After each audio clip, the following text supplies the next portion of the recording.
Hello everybody, welcome back to my channel. So guys, I am back with a new video. In today's video we are going to do class 8 chapter number 1 exercise 1.1 question number 4, 5, 6. So as you know, in the last lecture of maths we have done question number 2 and 3 of exercise 1.1. So today we will be starting with the question number 4, 5 and 6. So the question number 4 statement is find the multiplicative inverse of the following. Now, before starting this, we should know what is multiplicative inverse. Multiplicative inverse होता क्या है? वो जब हम एक particular number को उसकी reciprocal से मल्टीप्लाई करते हैं, वो होता है मल्टीप्लिकेटिव इनवर्स. रेसिप्रोकल मतलब कि उस नंबर का उल्टा. तो अब हमें इसके अंदर मल्टीप्लिकेटिव इनवर्स फाइंड आउट करना है. तो हमारा जो फर्स्ट पार्ट है वो है -13. तो गाइस अब ये देखिए -13 है. अब हमें इसका रेसिप्रोकल करना है, पर अगर हमें फ्रैक्शन में चाहिए होगी तभी इसका रेसिप्रोकल हो सकता है. तो जब इसके नीचे कुछ ना हो तो हम 1 अज्यूम कर सकते हैं. अब हम इसका रेसिप्रोकल इजीली कर सकते हैं. रेसिप्रोकल का मतलब जिसका उल्टा. तो इसका जो रेसिप्रोकल हमारा जो इसका जो रेसिप्रोकल हो जाएगा वो -1/13 होगा. हम कभी भी डिनोमिनेटर में माइनस का साइन नहीं रखते रेशनल नंबर में, हम उसको पोस्टपोन कर देते हैं न्यूमरेटर में. तो हम इजीली कह सकते हैं कि इसका जो मल्टीप्लिकेटिव इनवर्स है वो -1/13. पर आपको हमें इसको इजीली सॉल्व भी करना है. सॉल्व कैसे करना होगा? मैंने कहा था इसको मल्टीप्लाई करना है इसके रेसिप्रोकल से. ऑलवेज जो रिजल्ट होता है वो 1 ही आएगा मल्टीप्लिकेटिव इनवर्स में. ये देखिए माइनस माइनस हो गया प्लस 13 1. तो हमारा जो आंसर है वो 1 ही आया. तो इसकी जो मल्टीप्लिकेटिव इनवर्स है वो 1 है, पर इसका जो आंसर आएगा वो -1/13 आएगा. इसका रेसिप्रोकल लिखना होता है मल्टीप्लिकेटिव इनवर्स में, पर आप इजीली इसको सॉल्व कर दिखाएं. तो हमारा जो नेक्स्ट तो गाइस हमारा जो नेक्स्ट पार्ट है वो -13/19. ओके, तो हमारा जो नेक्स्ट पार्ट है वो -13/19. अब हमें इसका फिर से रेसिप्रोकल करना है. तो इसका जो रेसिप्रोकल होगा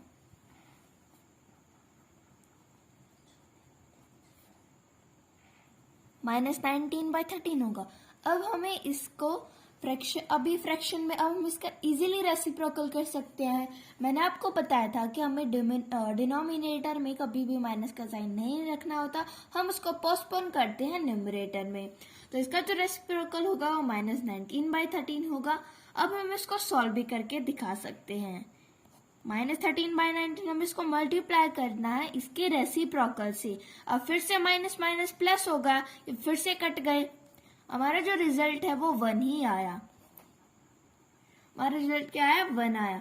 अब इसकी जो मल्टीप्लिकेटिव इनवर्स होगी वो -19/13 होगी.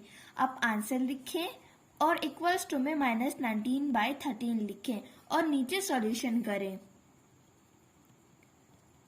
आई hope you get it. So the next part is, तो गाइस हमारा जो नेक्स्ट पार्ट है वो है 1/5. अब हमें फिर से सेम प्रोसेस करना होगा. तो 1/5 का रेसिप्रोकल, इसका जो रेसिप्रोकल होगा 5/1. ऑलराइट, सो अब फिर से हमें इसका सॉल्यूशन देना होगा, यानी कि इसका जो नेक्स्ट प्रोसीजर होगा हमें इसको मल्टीप्लाई करना है. पर्टिकुलर नंबर को उसके रेसिप्रोकल से मल्टीप्लाई करना है.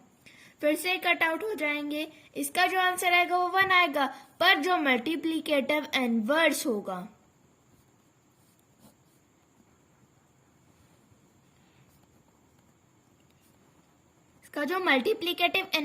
हमें उसके अंदर इसका रेसिप्रोकल लिखना होगा. Alright, so the next part is, वो है -5/8 इंटू -3/7. अब आप कंफ्यूज हो गए होगे हमें इसको सॉल्व कैसे करना है. पहले हम इस मल्टीप्लिकेशन को सॉल्व करेंगे. तो यहाँ पर ये माइनस माइनस बन गया प्लस. तो 5 3 जा 15. रेशनल नंबर की मल्टीप्लिकेशन आपको आती होगी, वो सिंपल ही करनी होती है. 5 3 जा 15 एंड 8 7 जा 56. नाउ अब हमारे पास एक डिजिट है, यानी कि एक नंबर है 15/56। अब हम इसका जो रेसिप्रोकल है यानी कि जो मल्टीप्लिकेटिव इनवर्स है वो इजीली कर सकते हैं। हमें फिर से इसका रेसिप्रोकल करना होगा और इसका जो रेसिप्रोकल होगा वो 56/15 हो जाएगा, यानी कि इसका उल्टा, न्यूमरेटर जो है वो डिनोमिनेटर में, डिनोमिनेटर न्यूमरेटर में। ऑलराइट, अब हमें फिर से इसका सॉल्यूशन दे सकते हैं, इसको हम मल्टीप्लाई करके दिखा सकते हैं 15/56 इंटू 56/15। फिर से कट आउट हो जाएंगे 1 से। हमारा जो मल्टीप्लिकेटिव इनवर्स है वो 1, पर हमें मैंने आपको बताया था कि रेसिप्रोकल लिखना होता है। अब ब्रीफ सॉल्यूशन दे इसका इस तरीके से, पहले उसका रेसिप्रोकल करें, फिर उसको सॉल्व करके दिखाएं, फिर उसका मल्टीप्लिकेटिव इनवर्स बताएं, यानी कि उसका रेसिप्रोकल बताएं। Alright, I hope you get it. Now guys, we have done till fourth part. Now the the fifth part is -1 into -2/5. अब हमें फिर से इस मल्टीप्लीकेशन को सॉल्व करना है, तो यहाँ पर -1 into -2/5। अगर आपको कुछ प्रॉब्लम हो रही तो हम इसके नीचे 1 लिख सकते हैं, यानी कि जिस रेशनल नंबर्स में अगर किसी भी नंबर के नीचे कुछ ना हो तो हम इसको 1 अज्यूम कर सकते हैं। अब -1 into -2, अब ये माइनस माइनस बन सकता है प्लस। ऑलराइट, अब 1 into 2 2 and 5 1 into 5 5, right. So the answer came 2/5, right, 2/5। Now हमें फिर से इसका रेसिप्रोकल करना है। Alright, so it's reciprocal would be 5/2, right. अब हमें फिर से इसका सॉल्यूशन देना है, ब्रीफ सॉल्यूशन। हमें फिर से इसको सॉल्व करके दिखाना है, यानी कि 2/5 into 5/2। फिर से कट आउट हो जाएंगे। हमारा आंसर क्या है? 1, राइट। हमें फिर से इसका आंसर लिख के इसका रेसिप्रोकल देना होगा। अब ब्रीफ सॉल्यूशन दे। अब हमारा जो नेक्स्ट पार्ट है, तो गाइस हमारा जो नेक्स्ट पार्ट है वो है 6th पार्ट, -1, राइट। अब हमें फिर से, मैंने फर्स्ट पार्ट में बताया था कि इसके नीचे कुछ ना हो 1 अज्यूम कर सकते हैं, राइट। हमें इसका रेसिप्रोकल करना है, बिल्कुल ये -1 सेम ही होगा। 1 और -1 का जो रेसिप्रोकल होता है वो सेम होता है। इट इज ट्रू, ये ट्रू है कि जो -1 है और 1 का रेसिप्रोकल सेम होता है। अब देख सकते हैं कि -1/1 है, इसका क्या हुआ? -1/1। अब नीचे 1 न लिखे फिर भी वो 1 ही रहेगा। -1 इक्वल्स टू, इसका रेसिप्रोकल करेंगे 1 है नीचे, और फिर से -1/1, ठीक है। अब 1 का भी देख लो, 1/1 है, इसका भी 1/1 ही होगा, ये सेम है। -1 और 1 का रेसिप्रोकल सेम होगा। अब फिर से इसको सॉल्व करना चाहते हैं तो आप सॉल्व भी कर सकते हैं, मल्टीप्लाई करें, फिर से वो कट हो जाएंगे और इनका जो मल्टीप्लिकेटिव इनवर्स होगा उसका रेसिप्रोकल होगा, और जब उनको सॉल्व करेंगे वो 1 आएगा। आई hope you get it. So the question number 5 is, तो गाइज अब हमारा जो क्वेश्चन नंबर 5 की जो स्टेटमेंट है वो है, name the property under multiplication using in each of the following.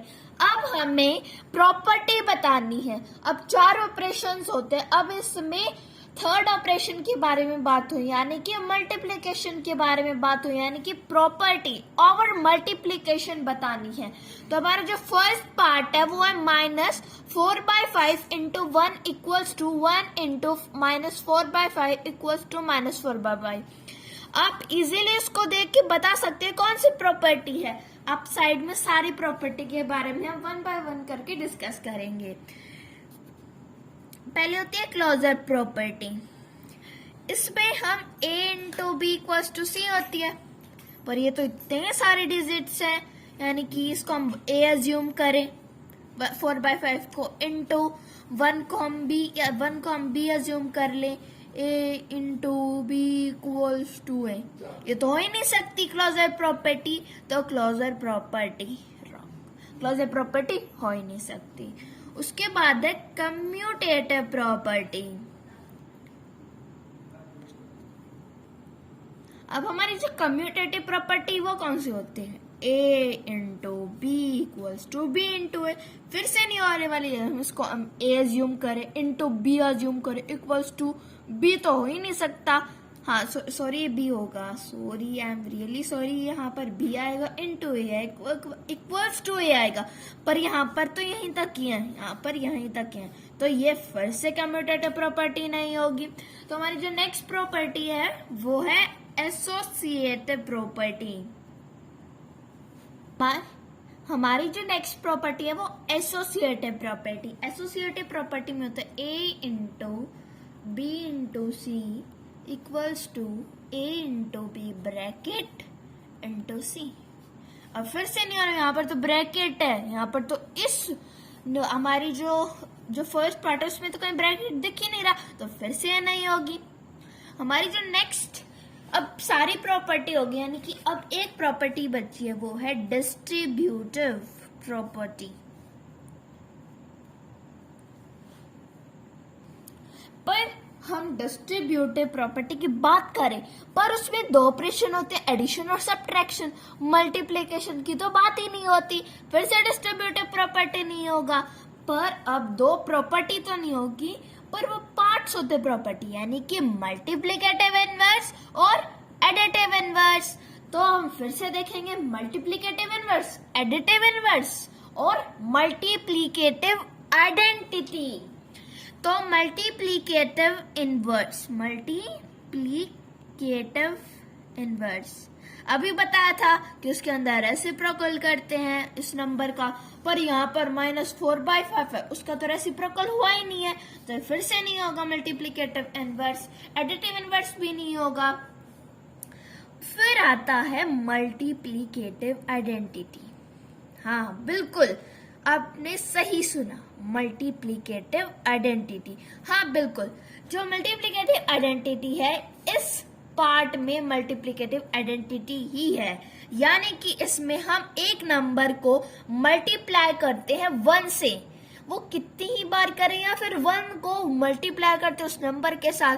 तो यहाँ पर देखिए -4/5 है, एक नंबर हुआ, हम अज्यूम कर से एक ए ओके इंटू 1, यहाँ पर मल्टीप्लाई किया 1 बार, फिर से 1 इंटू -4/5। हमारी जो मल्टीप्लिकेटिव इनवर्स होती है वो होती है a into 1 equals to a, right. चाहे वो 1 होता है, ये जरूरी नहीं कि वो एक ही बार आए सम में, यानी कि a into 1 equals to 1 into a equals to a into 1 equals to a, यानी कि हमेशा हम कभी भी किसी भी नंबर को 1 से कितनी बार मल्टीप्लाई करें, हमारी जो रिजल्ट आएगा वो a ही आएगा, यानी कि जो वैल्यू हमने स्टार्टिंग में ली थी, जिसे हमने मल्टीप्लाई किया था 1 के साथ। तो हमारी जो यहाँ पर भी सेम ही बात हुई है कि यहाँ पर -4/5 है, और यहाँ पर इसको मल्टीप्लाई किया है 1 के साथ, फिर से 1 को मल्टीप्लाई किया है -4/5 के साथ, हमारा रिजल्ट तो ए ही आया ना। तो यहाँ पर मल्टीप्लिकेटिव आइडेंटिटी ही एप्लीकेबल है। तो गाइस हमारा जो नेक्स्ट पार्ट है वो ये है -13/7 इंटू -2/7 इक्वल्स टू -2/7 इंटू -13/7। तो मैंने आपके फर्स्ट पार्ट में सभी प्रॉपर्टीज बताई थी, रिवाइज अप करवाया था फर्स्ट पार्ट में। हमारी इंट्रोडक्टरी वीडियो में हमने डिस्कस किया था सारी प्रॉपर्टी के बारे में और वो कौन कौन से ऑपरेशन के ऊपर एप्लीकेबल होती है। अगर आपने अभी तक इंट्रोडक्टरी वीडियो नहीं देखी है तो उसका जो लिंक है वो डिस्क्रिप्शन बॉक्स में है, आप जल्दी से देख लीजिए। तो हमारा जो सेकेंड पार्ट है वो ये है, मैंने आपको सारी प्रॉपर्टीज बताई थी। तो क्लोजर प्रॉपर्टी थी a into b equals to c. मैं आपको फिर से दिखाती हूँ कौन कौन सी प्रॉपर्टीज। तो आप देख सकते हैं जो क्लोजर प्रॉपर्टी थी वो a into b equals to c थी, पर यहाँ पर हमारा जो सेकंड पार्ट है उसमें तो -13/7 यानी कि a into b equals to b into a. अब मैंने इसको बना दिया, यानी कि मैंने इसको एक्सप्रेशन जो हमारी जो a इंटू बी होती वाली वैल्यू होती है हमने उसको बना दिया, यानी कि हमने -13/7 को a एज्यूम किया, -2/7 को b एज्यूम किया, इक्वल्स टू है। अब -2/7 तो हमारा b था तो b किया, इंटू था इंटू किया, और -13/7 a था तो a into b equals to b into a. ये कौन सी प्रॉपर्टी होती है मल्टीप्लीकेशन में? तो आप देख सकते हैं ये वाली property a into b into equals to b into a. इसका मतलब ये यहाँ पर कम्यूटेटिव प्रॉपर्टी एप्लीकेबल है। I hope you get it. So alright, so now let's move to our next part. तो इसको तो देख के आप इजीली बता सकते हैं। हमने क्वेश्चन 4 में क्या किया था, एक नंबर लिया था, उसका रेसिप्रोकल किया था, रिजल्ट क्या था, 1 आया था। तो यहाँ पर ए यानी कि हम अज्यूम कर सकते हैं पर्टिकुलर नंबर लिया, उसका रेसिप्रोकल किया। अब यहाँ पर आप कह रहे हो यहाँ पर माइनस है, आप यहाँ पर इसको नीचे भी लिख सकते हैं, यहाँ पर ये ऊपर भी हो सकता है, ठीक है। तो यहाँ पर -19/29 उसका रेसिप्रोकल किया, इक्वल्स टू में 1 किया है। तो हमने मल्टीप्लिकेटिव इनवर्स में ये किया था कि एक नंबर लिया था, उसका रेसिप्रोकल किया था, हमारा रिजल्ट क्या आया था, 1 ही आया था, है ना। तो यहाँ पर जो रिजल्ट है वो 1 ही आया। तो इसका मतलब ये हुआ कि ये मल्टीप्लिकेटिव इनवर्स है, ना कि आइडेंटिटी। मल्टीप्लिकेटिव इनवर्स है। I hope you get it. So now let's move to our next question. तो गाइस हमारा जो क्वेश्चन नंबर 6 है उसकी जो स्टेटमेंट है, multiply 6/13 by the reciprocal of -7/16। इस एक्सरसाइज का सबसे इजीएस्ट क्वेश्चन है ये। तो हमारा यहाँ पर हमें क्वेश्चन दिया है, मल्टीप्लाई करना है 6/13 को किससे, multiply 6/13 by the reciprocal of -7/16। अब हमें इस नंबर को रेसिप्रोकल, किसके रेसिप्रोकल से मल्टीप्लाई करना है। रेसिप्रोकल क्या होता है, उस नंबर का उल्टा, न्यूमरेटर डिनोमिनेटर में, डिनोमिनेटर न्यूमरेटर में। तो यहाँ पर -7/16 का रेसिप्रोकल करना है। इसका क्या रेसिप्रोकल होगा, इसका जो रेसिप्रोकल होगा वो होगा -16/7, है ना। तो 6/13 को हमें मल्टीप्लाई करना है -7/16 के रेसिप्रोकल से। वो क्या आया, -16/7। तो यहाँ पर -16/7 का मल्टीप्लाई करेंगे। फिर से बहुत इजीएस्ट है, इसको बिल्कुल सिंपली मल्टीप्लाई करना है 6 को इंटू -16। तो हमने इसको सॉल्व किया, क्या है 16 से एक जाता आपको पता होगा -96 होता है, यहाँ पर माइनस का साइन है तो माइनस का साइन है। 13/7 जो आपको पता होगा 91, तो यहाँ पर -96/91 आया। अगर इसकी सिंपलेस्ट फॉर्म होती है तो आप सिंपलेस्ट फॉर्म भी कर सकते हैं। Guys that's all for today. If you enjoy my videos, please likes to my videos and subscribes to my channel, and if you have any doubt related to this concept then leave it in the comment box. I'll be surely replying to you and recommend it to a friend as well as